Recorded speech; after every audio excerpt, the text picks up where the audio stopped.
Hello. ഓൾക്ക് കിട്ടിയോ? എന്നിട്ട് നാളെ പോവാ? ഞാൻ അടിക്കുന്ന ആഷിക്കാനോട് പറഞ്ഞിട്ട് തന്നെ വരാം. ആഷിക, പാത്തോസിന് കോളേജിൽ നിന്ന് പ്ലേസ്മെന്റ് കിട്ടി ഡൽഹിക്ക്. ഓള് നാളെ പോവാണല്ലേ, നമുക്കൊന്ന് പോയാലോ? 10-15 കിലോമീറ്റർ ഇല്ലേ ഇപ്പൊ അങ്ങോട്ട് പോവാന്?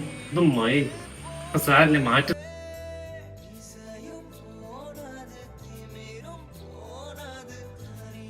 തലവേദനാണ് എനിക്ക് ഇത്ര ദൂരം വണ്ടി ഓടിച്ചിട്ട്. എന്റെ പണിയാണ് ഞാൻ വെറുപ്പിച്ചിട്ട് വന്നാ. അതിനെങ്ങനെ സമാധാനം ഉണ്ടാവില്ല. എന്തേ അറിഞ്ഞ അപ്പൊ പോണ്ടെങ്കിൽ. ലക്ഷ്യൊക്കെ ഒരു കാര്യം ചോദിച്ചോട്ടെ, ഞാൻ കുറെ നേരമായിട്ട് നിങ്ങളെ ശ്രദ്ധിക്കാം.